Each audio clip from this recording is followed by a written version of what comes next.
और टुकड़े टुकड़े कर उन्होंने कंस के अनेक सेवकों की भली भांति से मरम्मत भी कर डाली।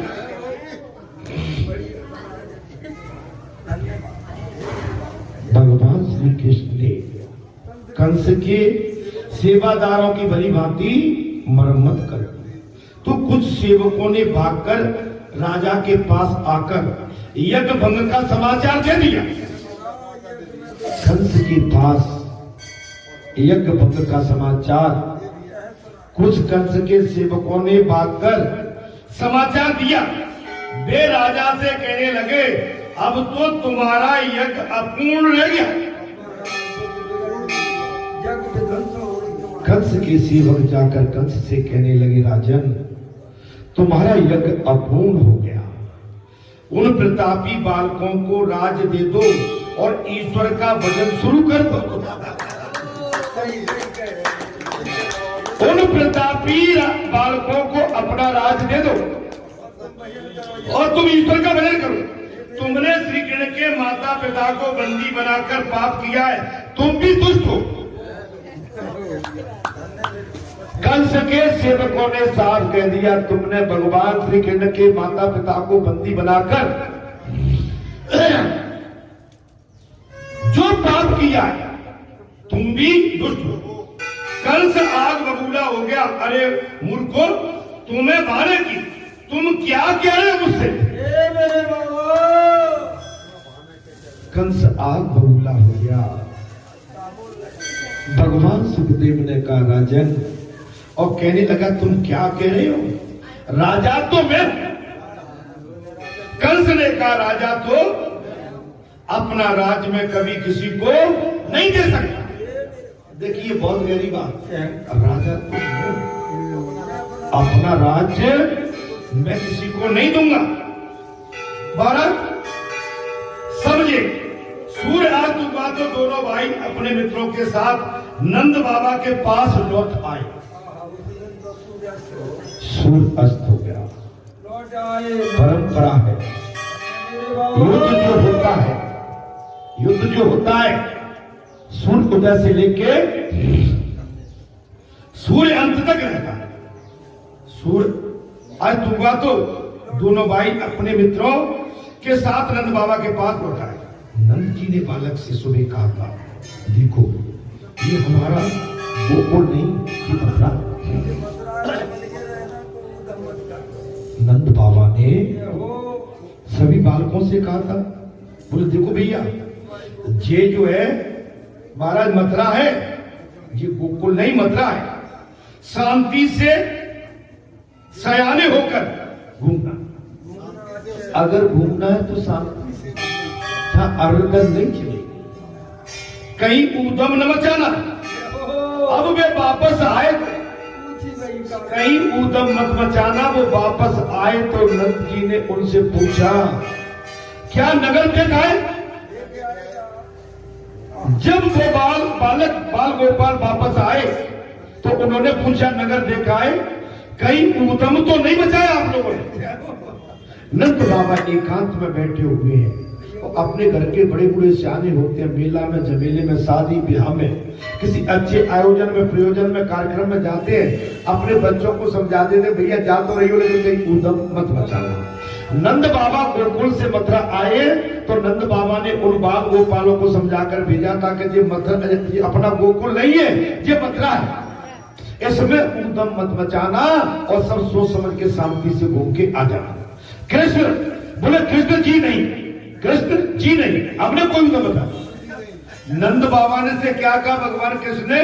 कृष्ण बोले, जी नहीं, हमने कुछ भी नहीं किया। भगवान कृष्ण बोले, बाबा हमने कुछ नहीं किया है। लोग मेरा परिचय पूछते थे तो बता देता था। लोग मुझसे परिचय पूछते थे, तुम कौन हो? तो मैं बता देता था, मैं नंद यशोदा का पुत्र हूं।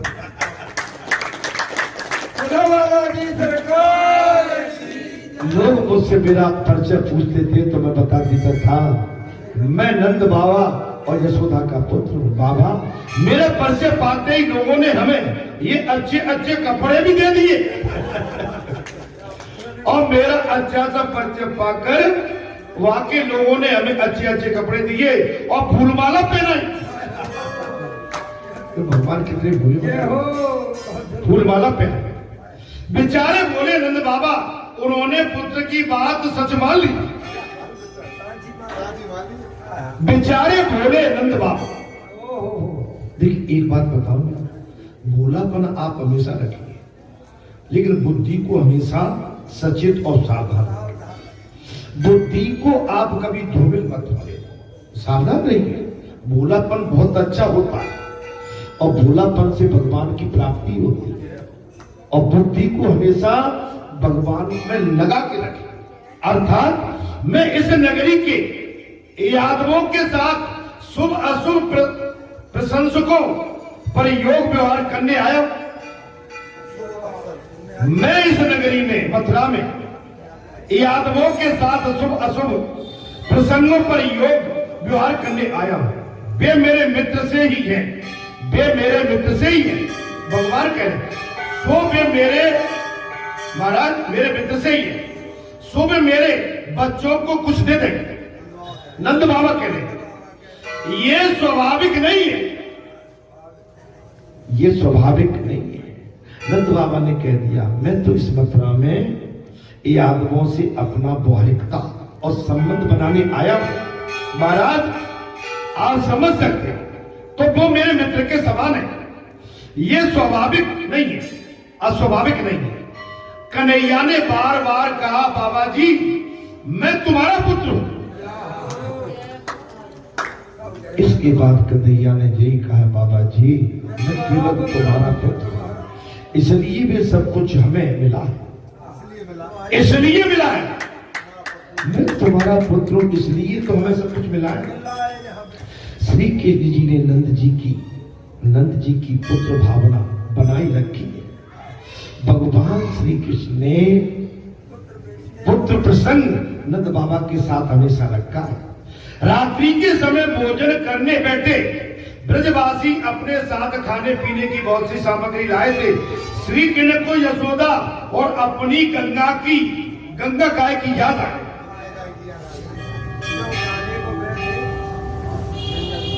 यो तो गोकुल से सब कुछ खाने पीने की सामग्री लेके सब कुछ लेके आए थे और महाराज श्री कृष्ण का यशोदा और अपनी गंगा मैया की याद आ गई।